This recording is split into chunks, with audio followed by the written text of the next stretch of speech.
У якийсь момент я зрозуміла, що я не знаю, як відповісти близькій людині на, здавалось би, просте запитання: ну що в тебе нового? І не тому, що в мене нічого не відбулося, а навпаки, для того, щоб розмова була справжньою і щирою, напевно, мені б довелося розповісти спочатку про попередні декілька років.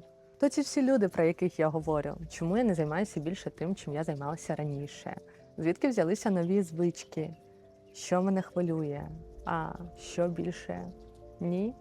І поки я думаю, що відповісти, я автоматично кажу, начебто все нормально помаленьку, як ти. І, напевно, саме так і втрачається близькість. Не зі сварки, не зі зради і не з рішення більше ніколи не спілкуватися. Просто іноді між людьми накопичується занадто багато життя, яке вони не проживали разом. Після початку повномасштабної війни моє життя пішло зовсім іншим шляхом, і я опинилася на Мадейрі. Проте я дуже довго жила з думкою про те, що це все тимчасово. Як тільки війна закінчиться і я повернусь назад, то життя розпочнеться буквально з тієї точки, де воно зупинилося, і нічого не зміниться. Так, я далеко. Так, ми тепер не можемо випадково перетнутися в місті чи зустрітися на вечері з друзями. Проте є телефон, є відеозв'язок, ми можемо обмінюватися голосовими повідомленнями, ми можемо зідзвонюватися, спілкуватися, обмінюватися фото і якоюсь інформацією. Спочатку так і було. Ми списувалися майже щодня, обмінювалися якимись фотографіями, новинами, переживаннями і дрібними історіями, які трапляються з нами повсякчас. А потім дзвінки і повідомлення стали рідшими, а потім треба обов'язково якось зв'язатися і нормально поговорити, але сьогодні немає часу, а завтра немає настрою, а потім, напевно, вже якось і запізно.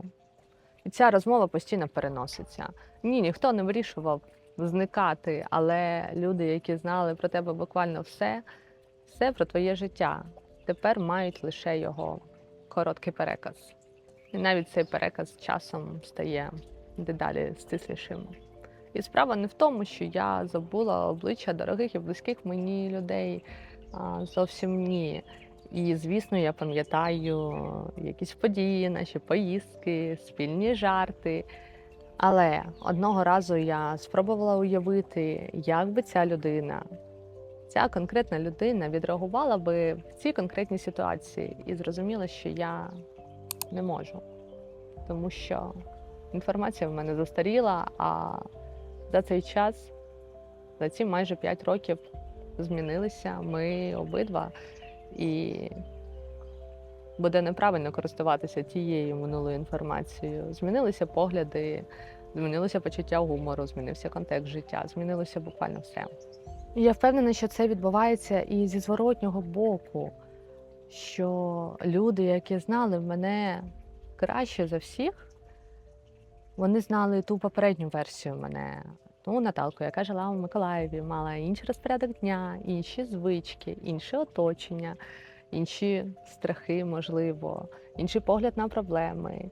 І, можливо, вони і досі думають, що знають, що я люблю, чого я боюсь, і як би я відреагувала в якійсь ситуації, але я не впевнена, що це досі правда. Найдивніше, що це неможливо помітити в один день. Не існує конкретного моменту, коли близькість раптово закінчується, і начебто один пропущений дзвінок нічого не змінює, і одне якесь повідомлення без відповіді також.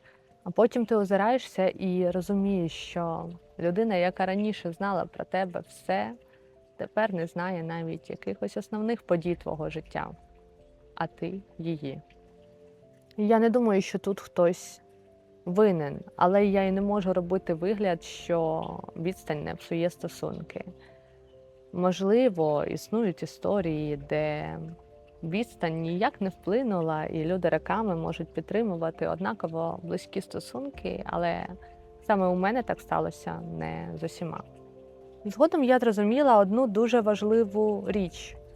Дружба тримається не на великих новинах, а на дуже важливих дрібницях. на тому, чому ти сьогодні без настрою, що тебе розсмішило, як ти сьогодні спав і як ти себе почуваєш, що тебе хвилює. І саме з цих дрібниць складається відчуття, що людина тебе знає, а ти людину знаєш. Інакше без цього ти знаєш про людину просто сухі факти. Де живеш, ким працюєш, скільки років, з ким зустрічаєшся, куди їздила. Але знати факти про людину – це не означає знати людину. У моєму випадку є ще одна складність, яку я не можу відокремити від війни. Я можу кожного дня читати новини і спілкуватися з людьми, які живуть на території України. А також я можу боятися плакати, злитися і ненавидити наших сусідів. Проте я не відчуваю того самого щодня. Я не чую звуки вибухів, я не приймаю рішення, пов'язані з безпекою кожного дня. І я розумію, що я не можу 100% бути в контексті. І не тому, що мені байдуже, просто моє життя тут, їхнє там. І наш повсякденний досвід дедалі більше відрізняється. І саме це для мене було найболючішим, тому що тут я, звісно, довгий час не могла стати своєю. І на всі 100% своєю я тут ніколи не стану. А для того, щоб обзавестися друзями, близькими людьми, звісно, що потрібен час і той самий спільний досвід.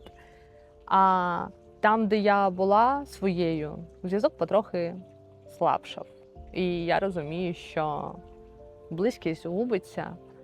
І якось так дивно я стала поміж двох вогнів, де тут ти ще не свій, а там ти вже чужий. Я довго думала, що достатньо буде просто повернутися в місто, пройтися тими самими вуличками, сісти з тими самими людьми за той самий стіл.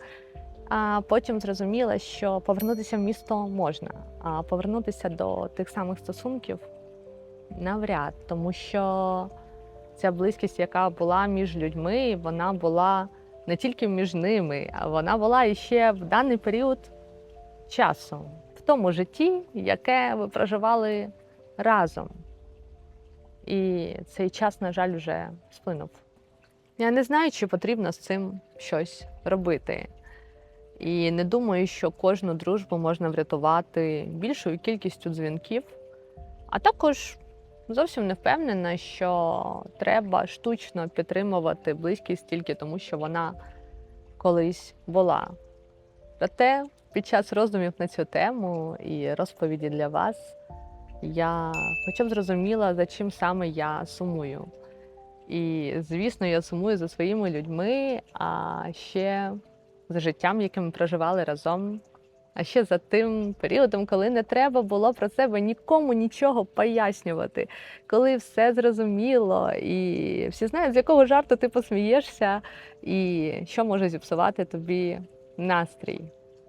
І, мабуть, найважче для мене – це розуміння того, що навіть коли ми зустрінемося знову, це не буде повернення, це буде нова зустріч людей, які колись знали одне одного дуже добре.